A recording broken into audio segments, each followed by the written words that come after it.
เท่ามาเท้าสร้างกิ่งทางทองทำทองทำติ่งเจ้าพ่อปากกระดิ่งผู้สิงผู้วีทำแอนผู้ค้าช่วยตามหาค่าจากนี้เขาจากไปนานหลายปีอยากรู้เต็มที่เดี๋ยวนี้อยู่ไส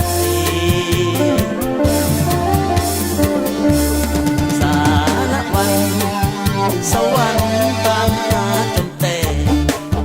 หัวในศาลเมืองท่าแขกจนเลี้ยวแลบ่ลิคำใสขึ้นไปเวียงจันทน์หาน้องการตัวบ้านน้อยใหญ่บ่เห็นจึงตัดสินใจจากเครื่องบินไปสยามบุรีเมืองหลวงพระบางเสียงหวงบ่แก้วเพียงใสบ่มีวี่แววสอกหน้าหมดแล้วแถวพงสาลีน้ำตาก็ไป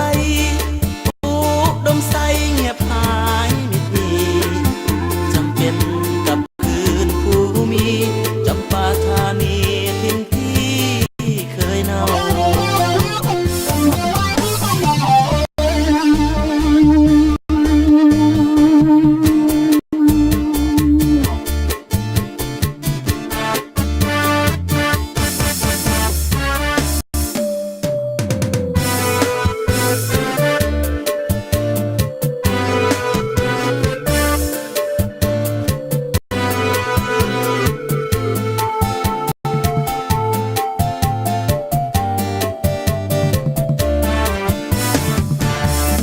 สารวันสวรรค์ตามหาจนแต่